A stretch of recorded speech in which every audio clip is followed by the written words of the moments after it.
Hello everyone, welcome on a daily news and reactions on what's going on today in the world. So what we have here is Ilhan Omar. She's recording video inside a restaurant that was just caught doing, I think, $12 million worth of scam, stealing public assistance from the government. And this is the Somali restaurant that she was in. Let's check it out.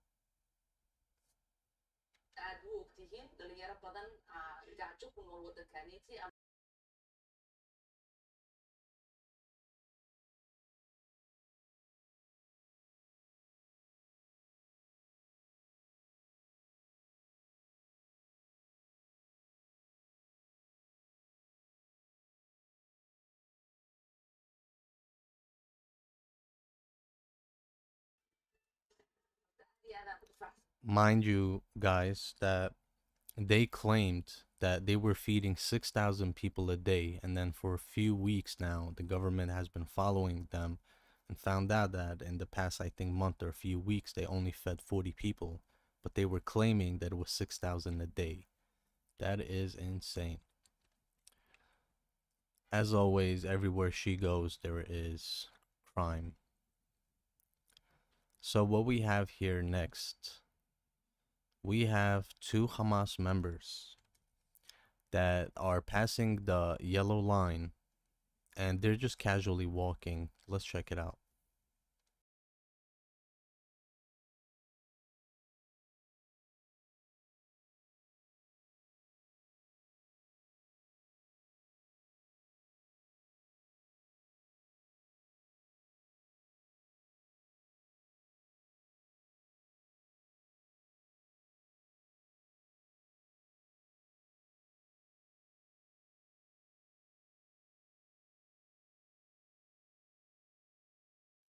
Oh, there it is. That's what you get. They think, shit is sweet. They actually came out yesterday. I showed on my live how these people came out and they said that they're purposefully using, like, delaying the bodies and hiding the bodies as a tactic to delay against the Zionist regime. So these people need to be punished hard because, they're trying to sneak their way back into power, and we can't have that for the sake of Israelis and the Gazans.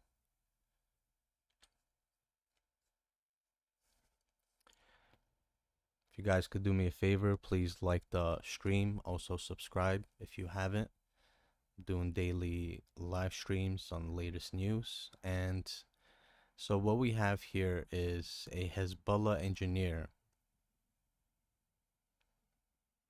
A Hezbollah engineer has been unalived in southern Lebanon. And we have seen the aerial views from the IDF, but this is a new video that has surfaced, and it's a street view, so let's check it out.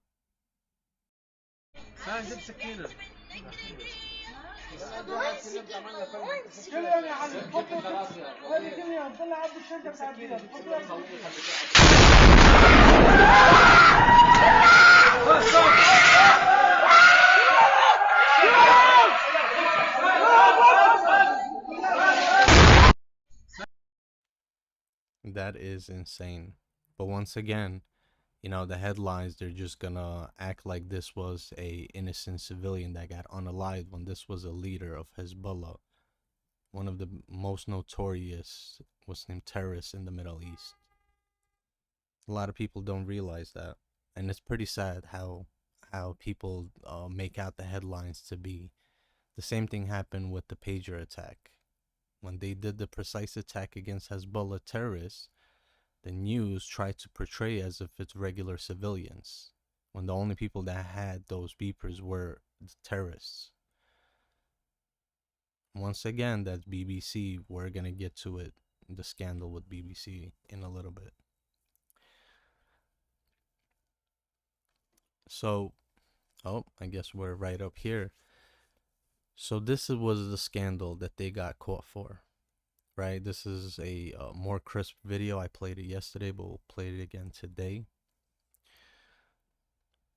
because it's better quality. We're going to walk down to the Capitol, and I'll be there with you, and we fight We fight like hell. And if you don't fight like hell, you're not going to have a country anymore. We're going to walk down to the Capitol and we're going to cheer on our brave senators and congressmen and women. And we fight. We fight like hell. And if you don't fight like hell, you're not going to have a country anymore. We're going to walk down to the Capitol, and I'll be there with you. As you see, guys, the BBC, they're very complicit. Everyone has been saying it. They have been working with Hamas. Their headlines are pro-Hamas. They straight up regurgitate what Hamas tells them to say. And it's pretty crazy. They used to be a trustworthy. So they used to be pretty good in journalism from what I've heard. So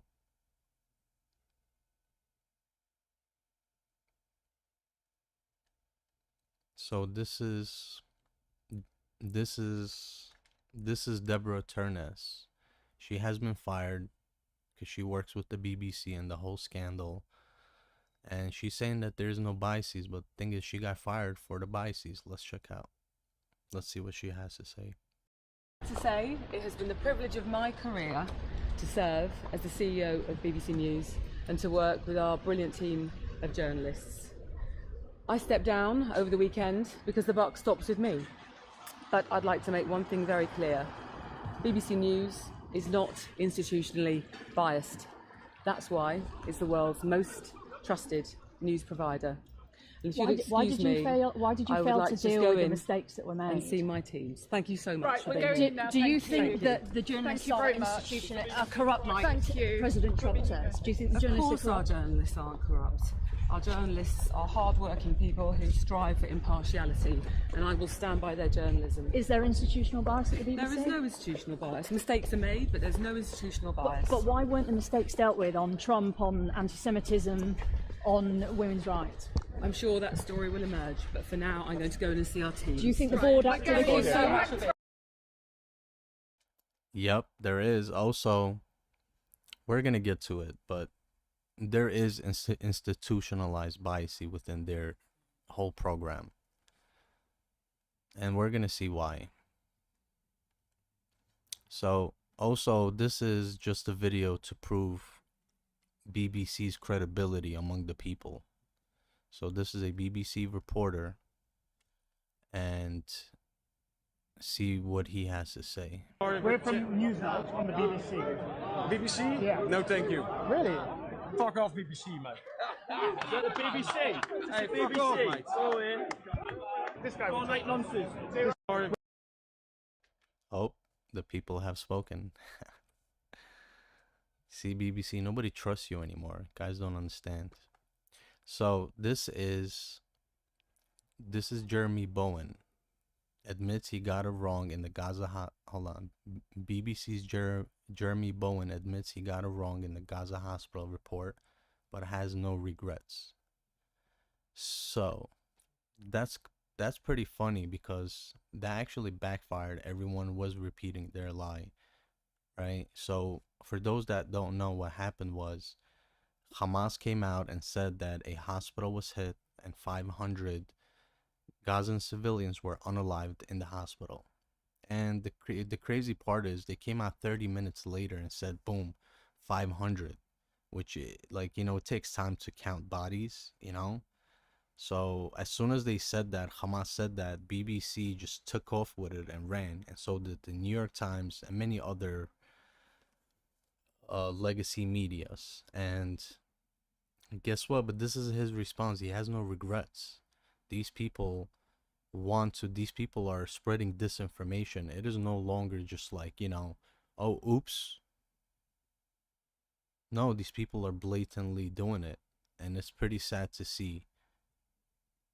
You know, they basically were going off with it, but whatever. I have many debates about that, and I really would hate to get into it once again. But what we have here, sorry, the background. What is this?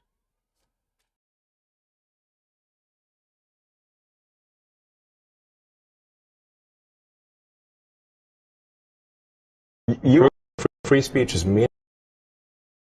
Okay, so what we have here is a video going viral where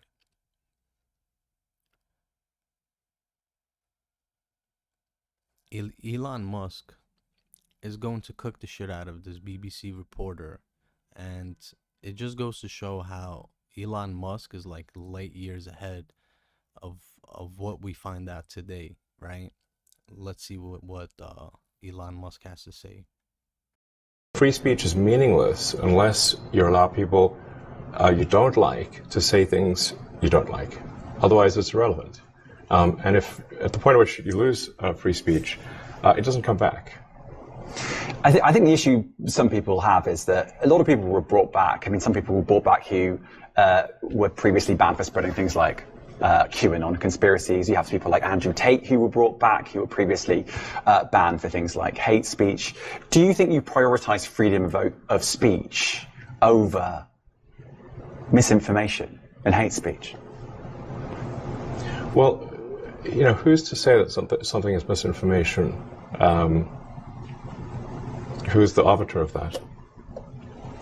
Is it the BBC? You're literally asking me? Yes. Well, no, you are the arbiter on Twitter, because you own Twitter. Yes, I'm saying, who is to say that one person's misinformation is another person's information?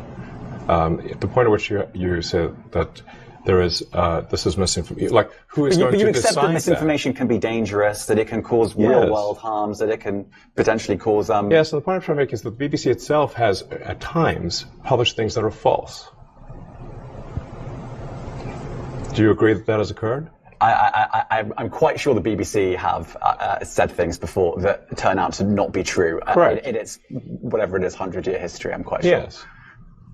Even if you aspire to be accurate, there are times when you will not be.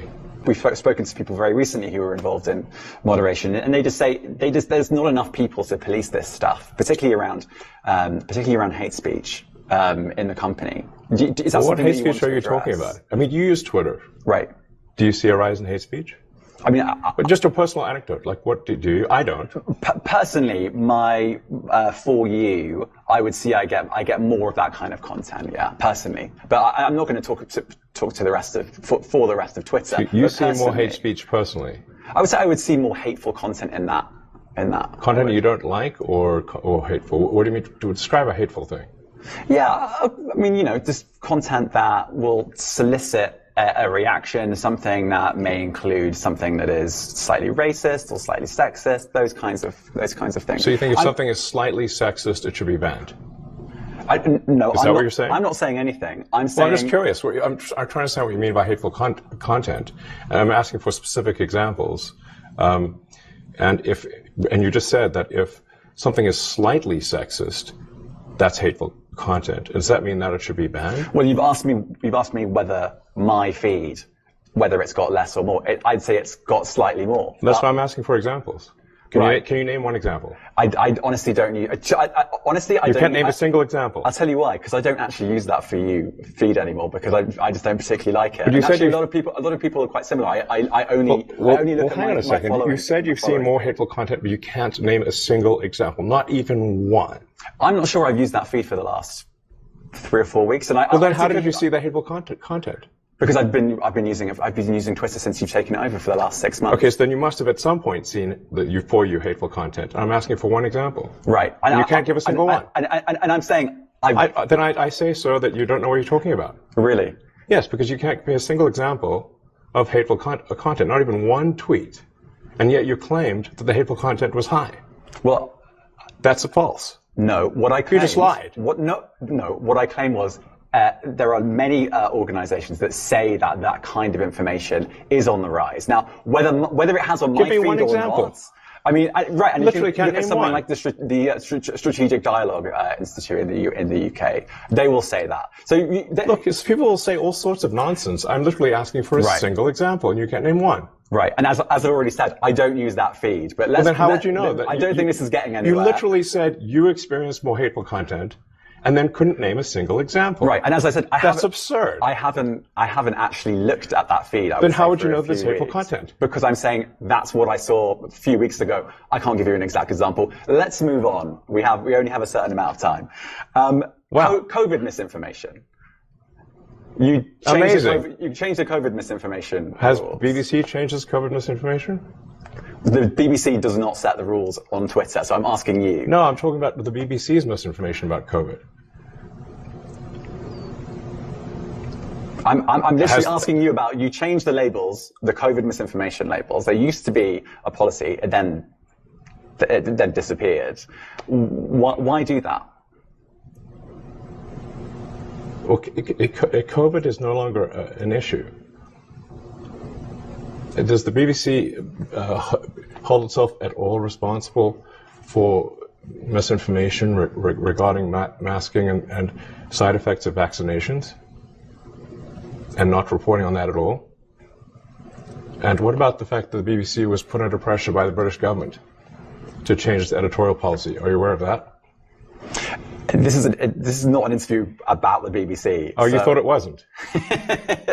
I see now why you've done Twitter Spaces. I am not a representative of the BBC's editorial policy. I want to make that clear. Let's talk about something else. We want to talk about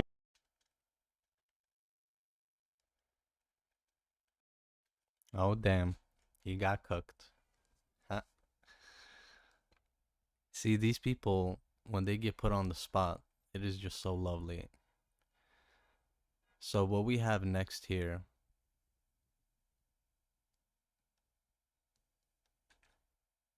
inside the Gaza. So what we have here is Fox News on the ground in Israel. And this is what they have. Let's check it out. Dirt berms line the roads inside Gaza. In the distance, the destruction comes into view. Arriving at an elevated Israeli position, the skyline is filled with piles of rubble where neighborhoods once stood. Right now, we're inside the Gaza Strip, close to the yellow line, a flashpoint in phase one of this ceasefire. Both Israel and Hamas have accused the other of violating the agreement. The Israelis say this week they recovered the body of American citizen Itai Hen in the neighborhood just off to my left. This is Sajaiya. It sits along the Israel-Gaza border, and you can see just a catastrophic level of destruction. The yellow line sits amid the debris. Hamas has fired over it, killing 3 Israeli soldiers.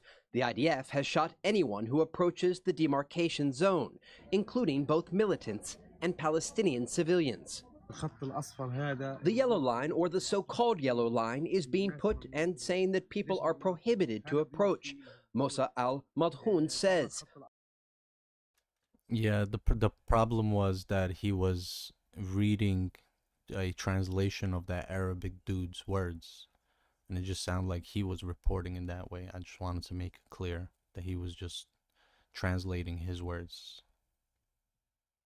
Why are they prohibited? There are homes over there, homes that are beyond the yellow line, which they cannot reach to get their winter clothes. The IDF claims the issue is not about defining where the yellow line is located, but rather Hamas testing its boundaries, laid out in the American-brokered ceasefire agreement. And we don't think the problem is definition. We think the problem is Hamas, a jihadi terror organization with an extreme ideology that wants to test us on a daily basis, wants to see how persistent we will be, and want to see if they can get away with violating the agreement. President Trump's son-in-law and special envoy to the Middle East, Jared Kushner, arrived here in Israel today. He is scheduled to meet tomorrow with Israeli Prime Minister Benjamin Netanyahu. John? Trey Yingst reporting live. Trey, thank you.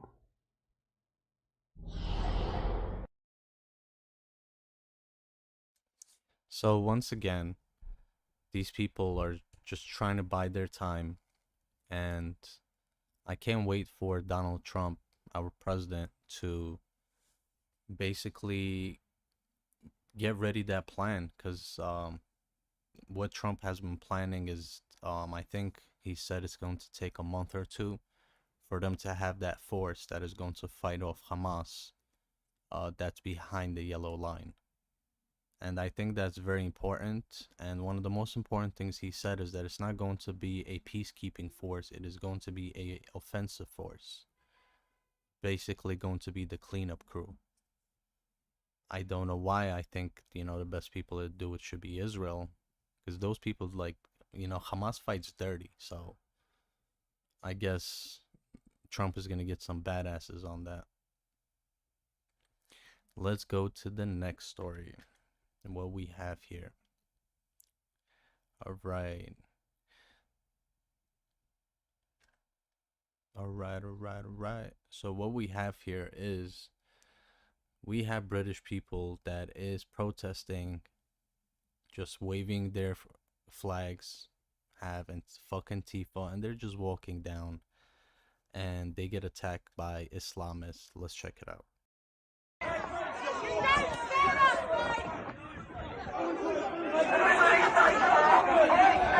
been aggravating! Get rid of him! He's been aggravating all the time! Get rid of him! Get rid of him! He's aggravating! Fuck off! It's our country, mate! I don't want to fight! Fuck off! They don't like being told by women what to do, mate. No, they don't. It's not their culture. It's our culture.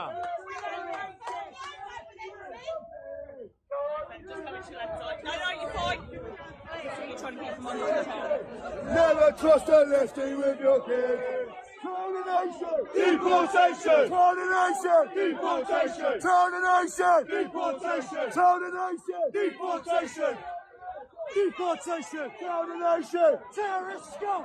Off our streets! Terrorist scum! Off our streets! Yup. They cannot freaking march down their own streets, but they can do it, very violent, aggressive, militant style men going around, with the balaclavas and all that. They could do it, but the native people can't. And this is the sad part, right? This little girl, she's being harassed at school by, I think she said, her teachers as well, because of the stance that she takes. And I think it's very important for the British people to hear out this little girl. She shouldn't feel this way. She's too young to go through this. You here today? I'm here to protect the kids and how I have the streets safer for when I have kids. Because I'm scared. Because I'm scared if anything's going to happen to me. Because being a white girl is really scary at this time. Loads of people call me racist for going to these, but I just want to be able to feel safe in my own community, and I just want to be able to walk the streets like my dad and my mum used to without a worry. Not going to school at the moment. What's happening there? People are calling me racist at school for going to the marches, and they're calling me far right. But the thing is, I'm not far right. I respect everyone's cultures, their religion, where they come from, and their background. I just want to be able to feel safe. You here today? I'm here to protect the kids and how I have the streets safer for when I have kids. Because I'm scared. Because I'm scared if anything's going to happen to me. Because being a white girl is really scary at this time. Loads of people call me racist for going to these, but I just want to be able to feel safe in my own community, and I just want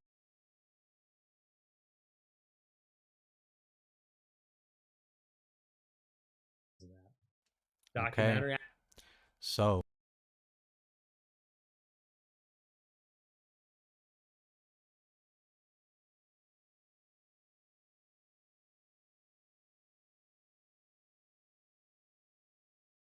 when it comes to Nick Fuentes, let's do it this way, because it'll be better quality. Okay.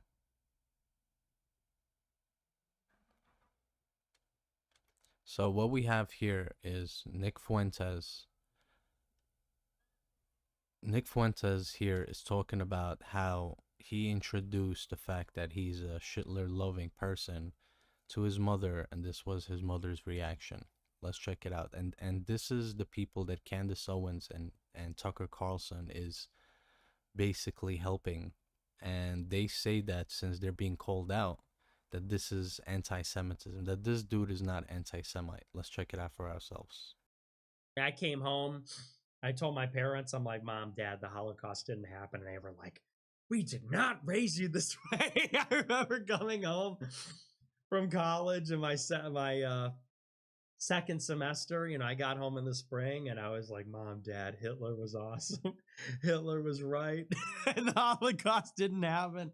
And my parents were like, we cannot believe what you are saying. We did not raise you like this. I'm like, I can't believe you're not being chill about this.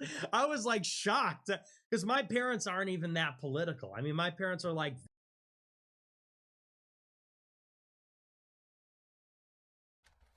Okay, sorry guys. It seems like that wasn't good. It wasn't coming up on the stream. So let me just restart that documentary. video. I came home.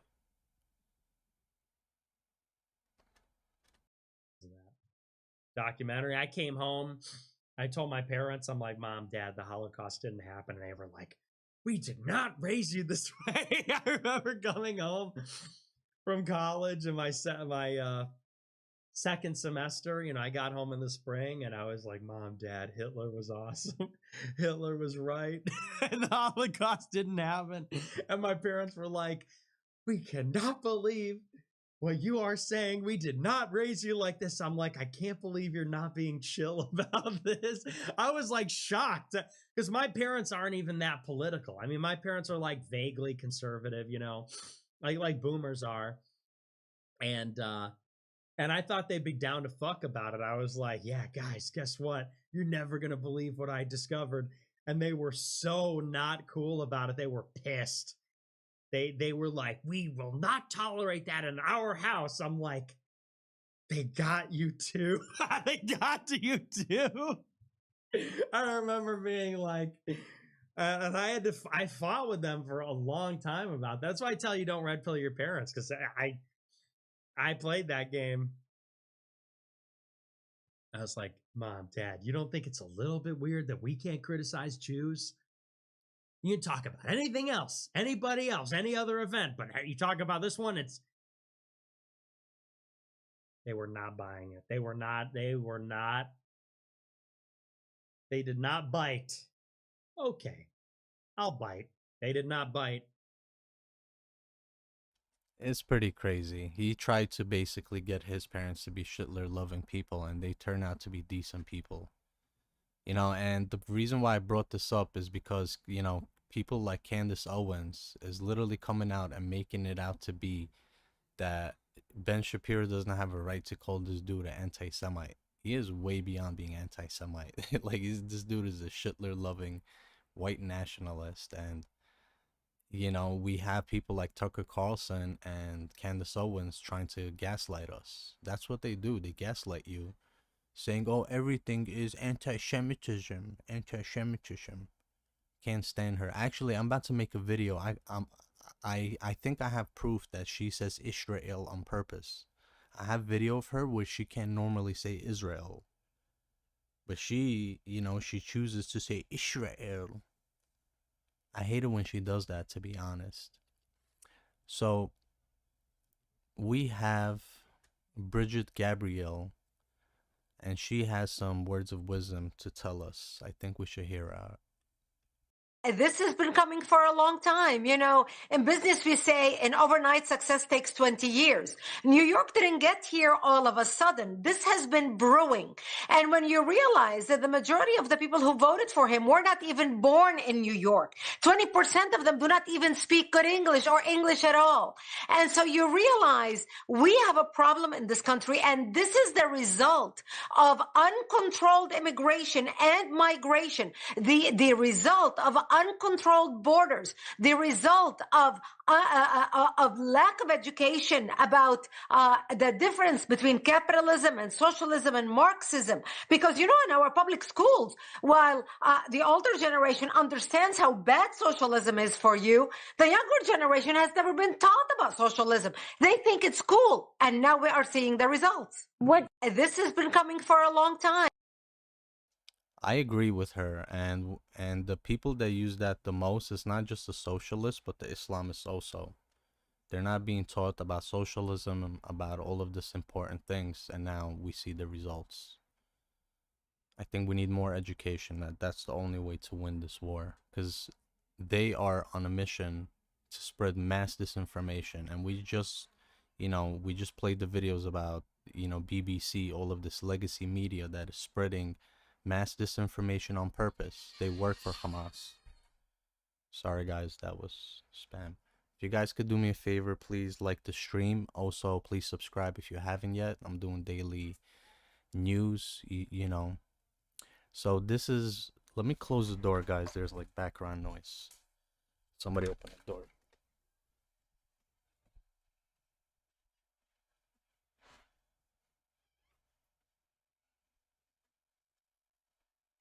Yeah, sorry guys. So let's get back to it. So what we have here is really funny. I really wanted you guys to see this video simply because it's very important. So what's going on here is that we have this kid, he is a liberal, and he is basically saying that the left side it's too much, they have been ingrained in too much anti-Semitism, and it's about that we start to move away from it. And guess what? And he gets called out for it, and this kid is responding to that. So check it out.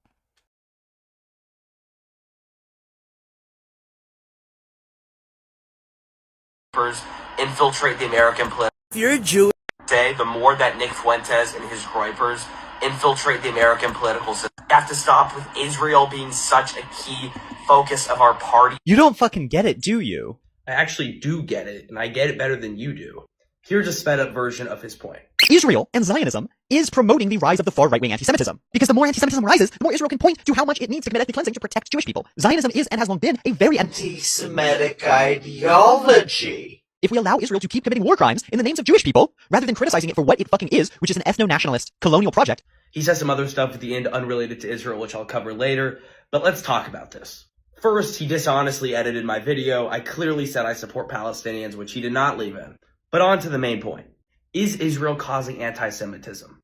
Sure, but anti-Semitism is never acceptable. And this is the same kind of logic that conservatives use to blame women who were raped because they weren't wearing enough. It is never the victim's fault. So regardless of what Israel does, it's never acceptable to be anti-Semitic. Stop giving these people cover. And does bro think anti-Semitism started with Israel? There might have been a bit of anti-Semitism before Israel and before Zionism. Thank you very much. Lastly, he uses some academic jargon that maybe 5% of this country understands to criticize Israel. This kind of language and this kind of living in theory in academia is one of the reasons the left is just cooked right now. And not only that, this guy says that Zionism is an anti-Semitic ideology. He's got to be trolling at this point because I guess the vast majority of Jewish people on this planet are Zionists, are also anti-Semitic. Duh.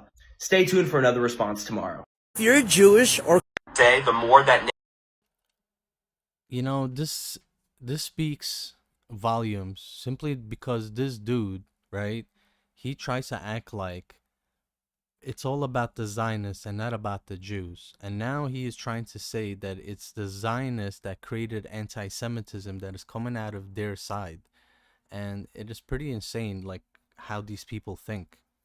Like, how do you blame Jews for anti-Semitism? It's like Israel wanted it. That this, like, they said the same thing about October 7. They were going around and spreading this rhetoric that Israel wanted October 7 so they could go into Gaza. And then these people went as far as that they actually tried to prove it. And they sounded so dumb. They sounded so radical, so hateful. And we can see, right? This dude is blaming Israel for anti-Semitism. It's crazy. This is the new generation. And this dude, he rolls with Jacob Berger and all of the radicals. I think everyone should be careful with this dude. Let's go on to the next thing. So what we have here is, this is a child in Gaza that basically has been taught in the UNRWA schools, and now he's going to tell us what he learns in the school. ايش اسمك الكامل؟ محمد محمود علي خليل. كم عمرك؟ 14 سنة. وين ساكن حاليا؟ في مخيم عين عريق. من وين أصل عائلتك؟ من جمزو المهجرة. ايش اسم مدرسة الأونروا اللي أنت بتروح عليها؟ مدرسة عين عريق الأساسية، المختلطة الأساسية. طب أنت حابب إنك ترجع تعيش هناك؟ نعم. كيف بدنا نرجع نعيش هناك؟ وإسرائيل هناك مكان؟ لا إن شاء الله راح تتحرر فلسطين ويرحم شهدائنا. طب انت كيف شايف انها راح تتحرر؟ في الطرق السلمية او في المفاوضات او في المقاومة؟ لا، في المقاومة. ايش تعرف عن شو تعلمت المدرسة عن حق العودة وايش بتعرف عنه؟ لازم يعني نرجع لأراضينا، يعني مش يعني يجي مستوطن انتو كبابك كلك يطلع من دول لازم تطلع، لا لازم ندافع ونقاوم عشان تتحرر فلسطين ترجع أراضينا.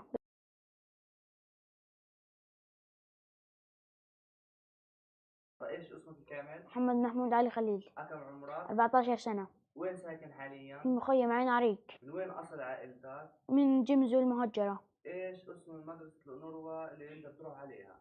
مدرسة عين عريق الأساسية، المختلطة الأساسية. طب انت حابب انك ترجع تعيش هناك؟ نعم. كيف بدنا نرجع نعيش هناك واسرائيل هناك مكان؟ لا ان شاء الله راح تتحرر فلسطين ويرحم شهدائنا. طب انت كيف شايف انها راح تتحرر؟ في الطرق السلمية او في المفاوضات او في المقاومة؟ لا، في المقاومة. ايش تعرف عن شو تعلمت المدرسة عن حق العودة وايش بتعرف عنه؟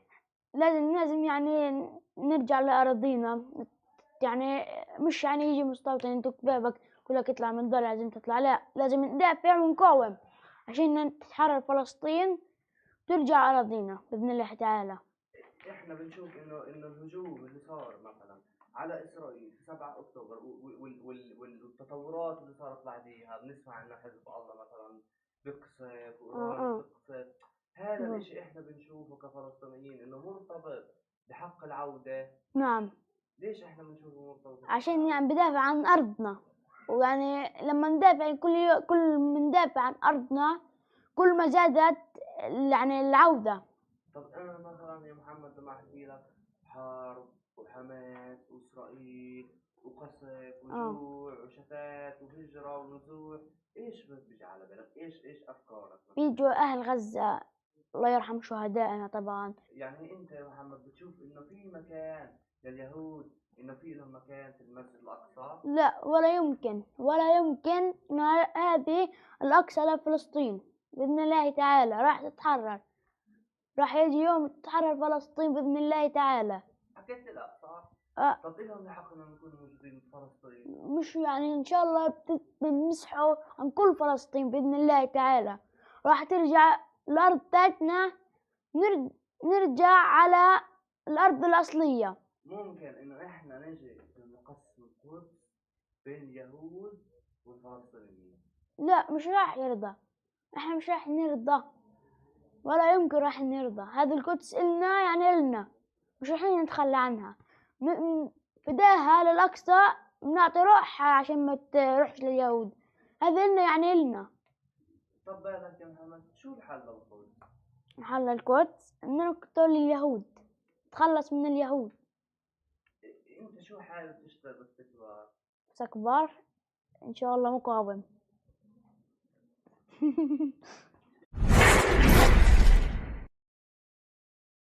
Okay, guys, that was so cringe.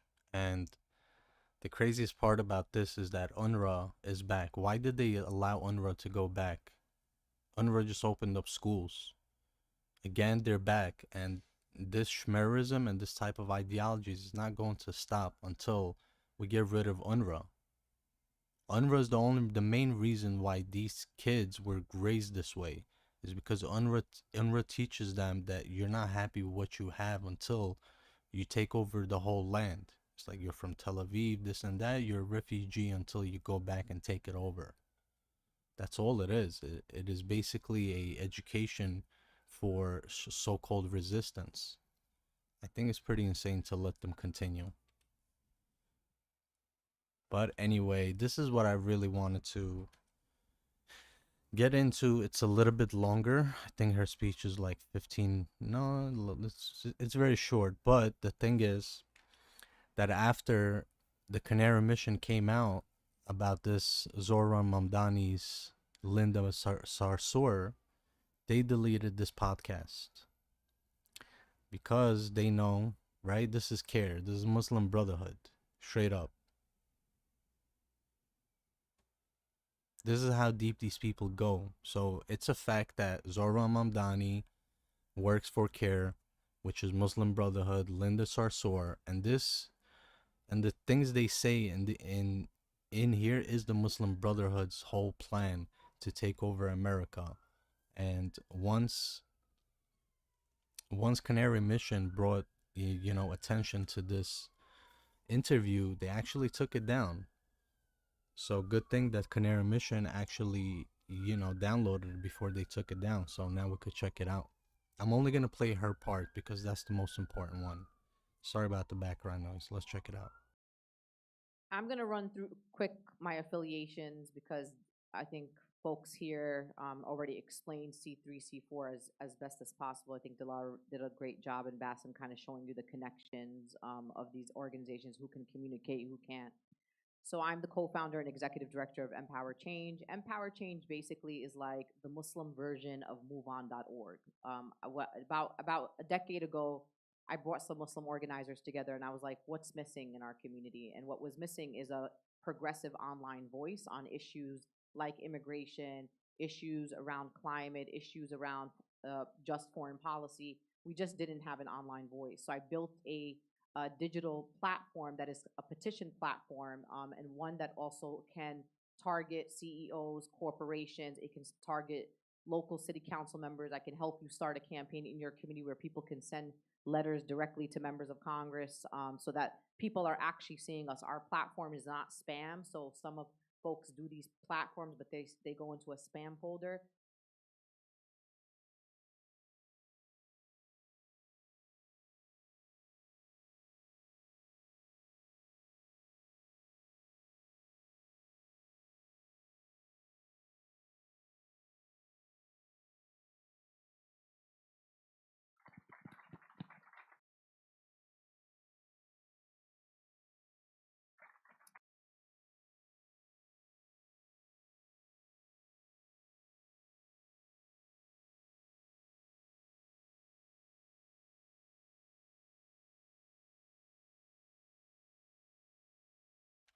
What we have here is Linda Sarsour after Canary Mission raised concerns about this meeting that they had. They actually got so scared that they took down this podcast, but it was downloaded, so now we could check it out. It was taken down, but good thing Canary Mission downloaded before they could. Let's check it out. Assalamu alaikum.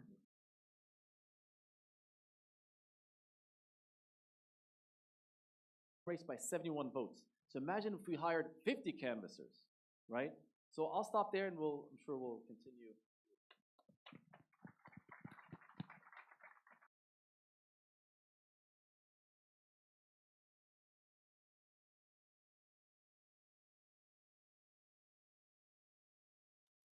Okay, so what we have here is Linda Sarsour interview where she says exactly what we have been saying about the Muslim Brotherhood. They are planning to take over America, and the Canary Mission actually raised concerns about this interview, and right away they got so scared that they actually took down this video, but not before the Canary Mission could download it. And now we could check it out. We could see now what they're so scared of, because they say the quiet parts out loud. Let's check it out. Assalamu alaikum. I'm going to run through quick my affiliations because I think folks here already explained C3, C4 as best as possible. I think Dilar did a great job in Bassem kind of showing you the connections of these organizations, who can communicate, who can't. So I'm the co-founder and executive director of Empower Change. Empower Change basically is like the Muslim version of MoveOn.org. About a decade ago, I brought some Muslim organizers together and I was like, what's missing in our community? And what was missing is a progressive online voice on issues like immigration, issues around climate, issues around just foreign policy. We just didn't have an online voice. So I built a digital platform that is a petition platform, and one that also can target CEOs, corporations. It can target local city council members. I can help you start a campaign in your community where people can send letters directly to members of Congress, so that people are actually seeing us. Our platform is not spam, so some of folks do these platforms, but they go into a spam folder. We pay for a very high level subscription that makes sure those emails actually get into your member of Congress's office or city council, et cetera. I also founded Empower Action Fund, which is our C4. We've been doing political work for a long time. Our C4 has been around for over 8 years. Empower Change has a particular role to play in the Muslim American community, which is that our job is to be the people that sit at the tables, because a lot of times Muslim American organizations are doing the work in the Muslim community, which is very important, but we sit on climate justice coalitions, we sit on racial justice coalitions. We are on a lot of tables where sometimes we are the only Muslim American organization on a national level that is working in these key issue areas. So I'm gonna put that all to the side. I want to say some things here in this room because this is an important room of people who are involved in different organizations. Most of the people in this room are here because you are an organizer, an advocate, you have an organization. So that's why you're at this table. You are a leader of a masjid, you're on a board. So let me put some things on the table here. This is an example of people in our community that know what they're doing. But there are people in our community that don't know what they're doing. And every day somebody gets up in your community and says they started a PAC and they started a C4. And you have to start asking some questions. What are your credentials? Have you ever run a PAC before? Do you even know what an independent expenditure looks like? Do you know how to reserve television ads? Do you know how to create content? I am so tired of people in our community who know nothing, who are starting things in our community, wasting resources, creating confusion and chaos in our community. And you have to start holding these people accountable in our community. So that's one. I play in a lot of PAC spaces. I'm not going to name PACs that I'm a part of, because the point of being part of a PAC is not for you to go on a mic or go into the newspapers and tell people that you're a part of a PAC. The point of a PAC is to build power, is to execute your deliverables about taking, for example, defeating pro-genocide members of Congress or even in the state legislature. So I'm not out here to be like Linda Sarsour is part of all these PACs. I know what PACs I'm a part of. That's all I need to know. As long as I know, you don't got to know what kind of PACs I'm a part of. Let's just say the PACs that I'm a part of are winning races and going to make a lot of history in this upcoming election. So that's all I'm going to say about that. The other thing that I do oftentimes is I talk to people all around the country. Every day some guy or sister in your community gets up and says, oh, I'm running for office. I'm going to do this big thing. No, we're not doing that anymore, sisters and brothers. Just because you could run for office don't mean you should run for office. There has to be some parameters that we create in our community, and I'm going to tell you why. Because we don't have money to waste. We have wasted so much money as a community on people that have no shot in hell of winning, and I'm tired of it. Just because your politics are good doesn't mean you're going to be a good politician, right? I could have been a politician a long time ago if I wanted to, but I have a skill set that I want to use somewhere else. And so we as a community got to start asking anymore. Don't tell me your cousin, your uncle, this kid, mashallah, Sister Linda, this young man, he's so good. That doesn't mean that he should go to Congress, especially someone that's never held a political office before. And I'm saying all of this to say is because we are coming up on a very important election year, and many of you hear me say this all the time.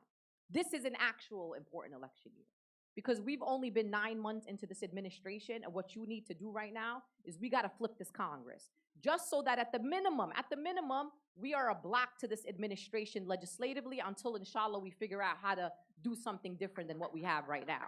So we got no time to play around, no time for egos, no time to waste money on 2026 races where people are just telling you this is a good candidate just because you like him and he's a nice guy. A lot of people are nice people, but they don't all belong in Congress.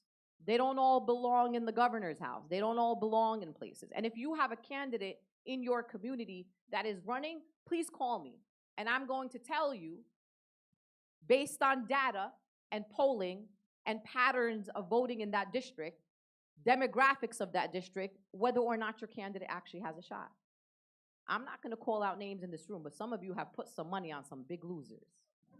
And you just did it because you were like, mashallah, he's Muslim, Sister Linda. He was really good. Or he was half Palestinian. That's why I supported him. On my account, and I speak on behalf of Palestinian Americans everywhere, don't support candidates just because they're Palestinians. You support them because they're good and because they have credentials and they have track records and they could win races.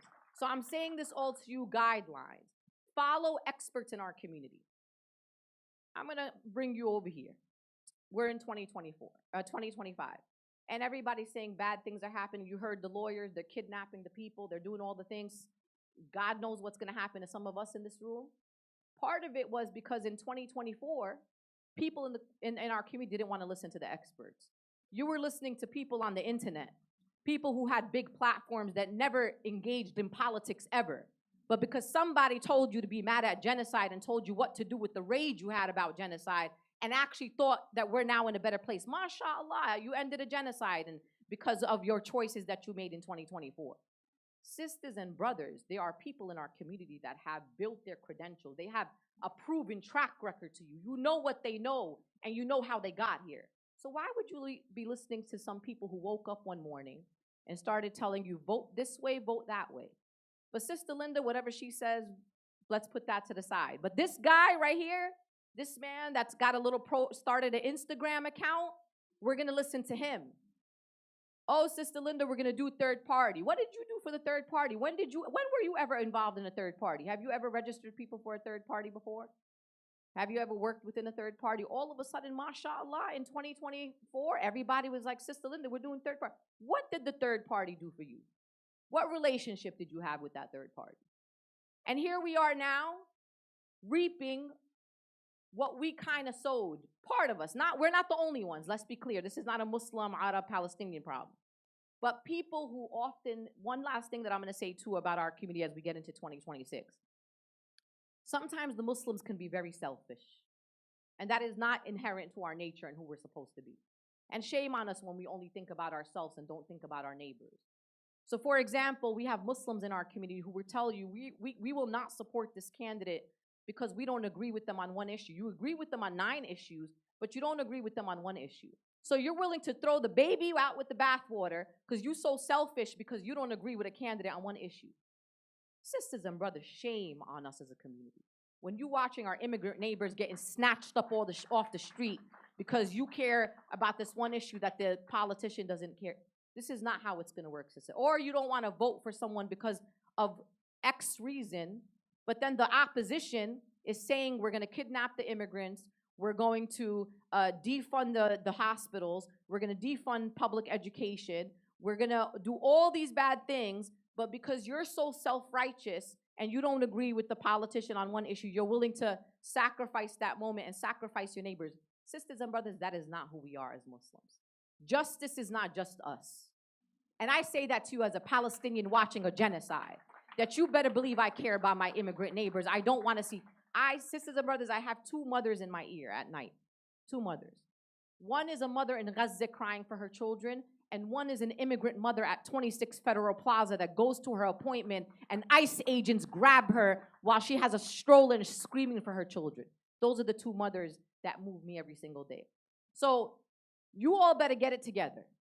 And the way that we're going to get it together is we're going to coordinate.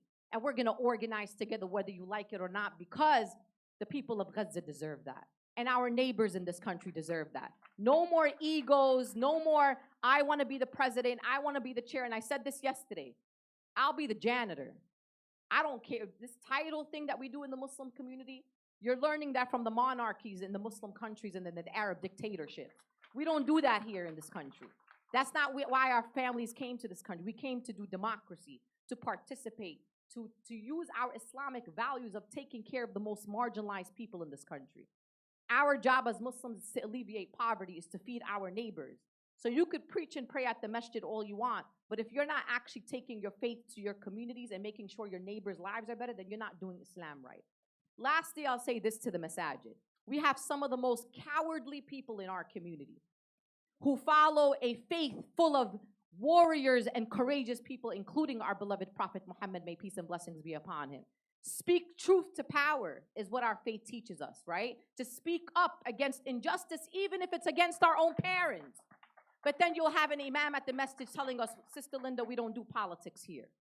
Habibi, if you woke up this morning and you are Muslim and you're breathing, you're political whether you like it or not, my friend. And so if you go to a masjid that doesn't want to talk about Gaza, that doesn't let volunteers put up a voter registration table, you are the constituents of that masjid. It doesn't belong to the imams or the boards of those masjids.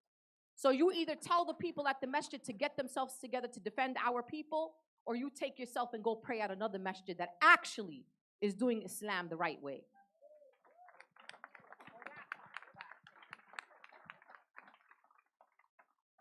I will say that despite the fears of the masajid in California, now more than 100 of them have signed on to our letters. Congratulations so I to them. just want to yes, she's right, and not California. We're special. Not all of the ones in California, but yes, those 100, The ones we know. mashallah.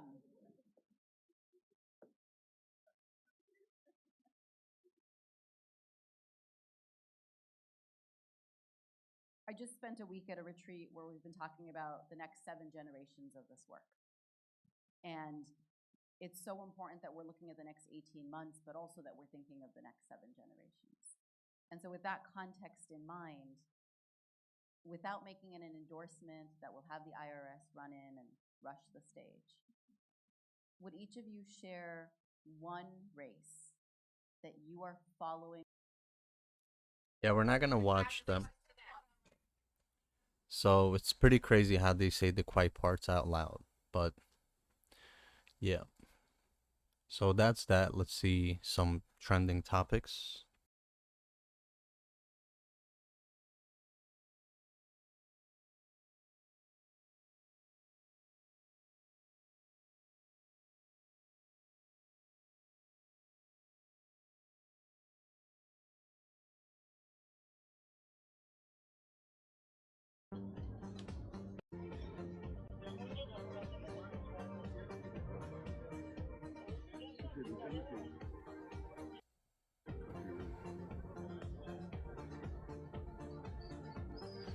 Let's see if he's on YouTube.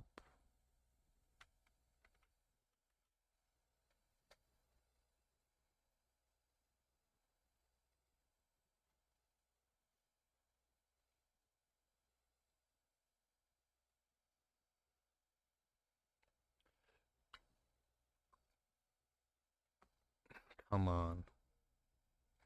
This is why sometimes YouTube is like not functioning correctly. Trying to see from today, but it's giving me months ago. Okay, there we go. Today, yesterday.